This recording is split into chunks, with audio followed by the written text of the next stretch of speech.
নমস্কার।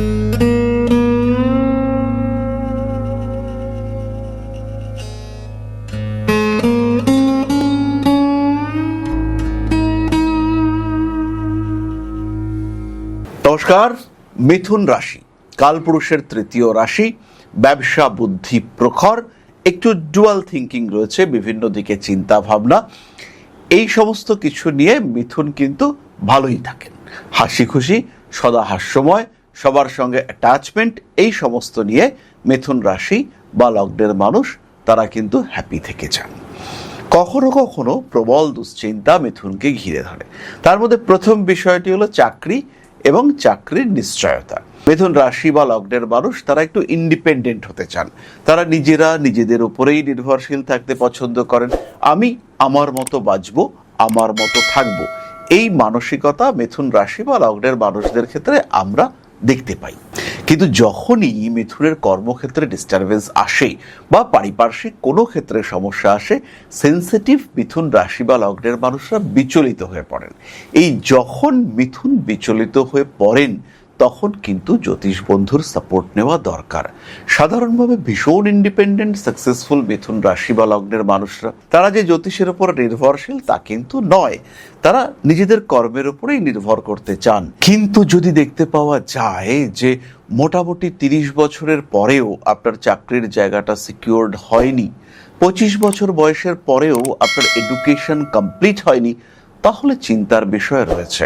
বয়স আস্তে আস্তে বাড়ছে, মিথুন রাশি বা লগ্নের মানুষরা একটু আর্লি সবকিছু করে ফেলবো এই ব্যাপারটা পছন্দ করেন। বিশেষ করে বিবাহ, বৈবাহিক সম্পর্ক ইত্যাদির ক্ষেত্রে একটা আর্লি করবার ব্যাপার এটা মিথুনের ক্ষেত্রে দেখতে পাওয়া যায়। তাই নির্দিষ্ট সময়সীমার মধ্যে যদি বিয়েটা না হয় তাহলে কিন্তু আরও একটু ভাবার প্রয়োজনীয়তা রয়েছে। মিথুন রাশি বা লগ্নের মানুষ রিলেশনশিপের ক্ষেত্রে ভীষণ সেন্সিটিভ, তারা গুরুত্ব দেন রিলেশনশিপকে এবং মোটামুটি তারা ডেডিকেটেড থাকতে পছন্দ করেন। এত কিছু হওয়ার পরেও একটা বা দুটো প্রেম ভেঙে গেল, কিন্তু আবার যদি প্রেম ভাঙবো মনে হয় তাহলে কিন্তু জ্যোতিষ পরামর্শ গ্রহণ করতে হবে। মিথুন রাশি বা লগ্নের মানুষরা তারা লুক অর্থাৎ বাহ্যিক অবয়বকে বেশ গুরুত্ব দিয়ে থাকেন। তারা বিশ্বাস করেন যে বাইরেটা সুন্দর হলে তবে ভেতরটাও সুন্দর হওয়ার একটা সম্ভাবনা থাকে। তারা ভাবেন যে পেহলে দর্শনধারী ফির গুণ বিচারী। এই চিন্তা ভাবনায় বিশ্বাস করা মিথুন রাশি বা লগ্নের মানুষরা তারা যদি বারবার অর্থনৈতিক লসের সম্মুখীন হন তাহলে কিন্তু জ্যোতিষ দেখানোর প্রয়োজন রয়েছে।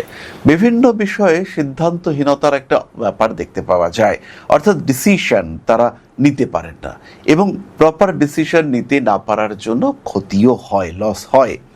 কিন্তু এই লস যদি বারবার হয় তাহলে কিন্তু জ্যোতিষের পরামর্শ গ্রহণ করতে হবে। তখন কিন্তু জ্যোতিষ বন্ধুর কাছ থেকে অবশ্যই সাহায্য নেওয়া যেতে পারে। মিথুন রাশি বা লগ্নের মানুষদের কর্মক্ষেত্রে যদি বারবার সমস্যা আসে আর সেই সমস্যা যদি বিপরীত লিঙ্গের মানুষের দ্বারা সৃষ্টি হয় তাহলেও কিন্তু জ্যোতিষ বন্ধুর পরামর্শ নিতে হবে।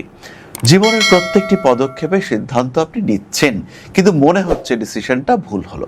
স্টক মার্কেটে ট্রেডিং করবেন, কিছু সমস্যা হলো, কনফিডেন্স লেভেল কমছে, বাড়ি পরিবর্তন করবেন, বাস্তু গন্ডগোল করে ফেললেন, বুঝতে পারলেন বা বুঝতে পারছেন বাস্তুতে গন্ডগোল রয়েছে কিন্তু আপনার ডিসিশন নেগেটিভ হলো।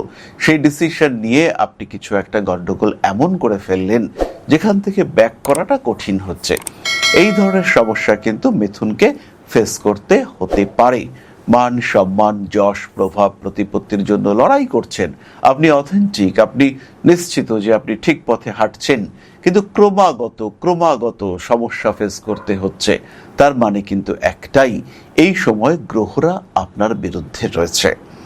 মানুষকে ভালোবাসছেন কিন্তু সেই মানুষগুলো কেন জানি না আপনাকে ভুল বুঝে চলেছে, কোনো কারণ নেই কিন্তু তারা ভুল বুঝছে এবং এই ভুল বোঝার কারণে আপনার মন সবসময় বিচলিত।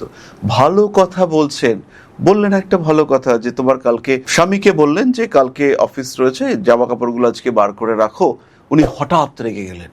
তো এরকম যদি বারবার হতে থাকে, যে কথা আপনি বলছেন তার মধ্যে কোনো নেগেটিভিটি নেই কিন্তু সামনের মানুষটা রেগে যাচ্ছেন, তার মানে কিন্তু আপনি একটা নেগেটিভ ব্যারিয়ারের মধ্যে রয়েছেন। এখান থেকে বেরিয়ে আসার জন্য জ্যোতিষ বন্ধুর সাহায্য নেওয়া যেতে পারে। সুতরাং সমস্যাকে আইডেন্টিফাই করুন এবং জ্যোতিষের মাধ্যমে নিজের একটা লাইফ প্ল্যানিং সেটা অবশ্যই করুন। ভালো থাকা নির্ভর করবে এর ওপরে। ভালো অবশ্যই থাকবেন আপনি, কারণ এই পৃথিবী আপনার, এই পৃথিবীতে ভালো থাকার অধিকার সেটাও আপনার।